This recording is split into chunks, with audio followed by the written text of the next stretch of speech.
بھیڑیا واحد جانور ہے جو اپنے والدین کا انتہائی وفادار ہے۔ یہ بڑھاپے میں اپنے والدین کی خدمت کرتا ہے۔ یہ ایک غیرت مند جانور ہے، اس لیے ترک اپنی اولاد کو اکثر شیر کی بجائے بھیڑیے سے تشبیہ دیتے ہیں۔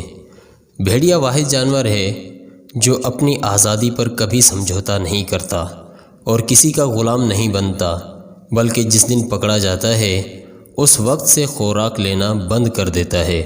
اس لیے اس کو کبھی بھی آپ نے چڑیا گھر یا پھر سرکس میں نہیں دیکھا ہوگا۔ اس کے مقابلے میں شیر، چیتا، مگرمچھ اور ہاتھی سمیت ہر جانور کو غلام بنایا جا سکتا ہے۔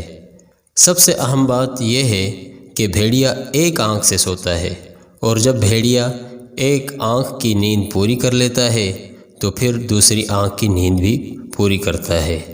زخمی بھیڑیا اپنے ریوڑ سے چھپ کر رہتا ہے، وگرنہ دوسرے بھیڑیے اسے مار کر کھا جاتے ہیں۔ اگر بھیڑیے کا ریوڑ کسی انسان پر حملہ آور ہو اور انسان اسے ایسا زخمی کر دے کہ اس کا خون نکال دے تو باقی بھیڑیے انسان کو چھوڑ کر اسے کھا جاتے ہیں۔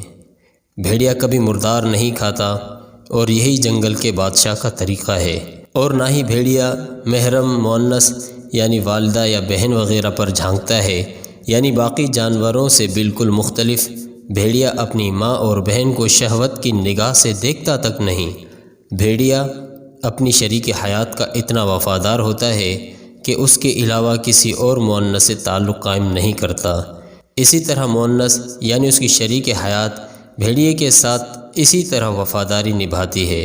بھیڑیا اپنی اولاد کو پہچانتا ہے کیونکہ ان کے ماں باپ ایک ہی ہوتے ہیں۔ جوڑے میں سے اگر کوئی ایک مر جائے تو دوسرا مرنے والے کی جگہ پر کم از کم 3 ماہ کھڑا بطور ماتم افسوس کرتا ہے۔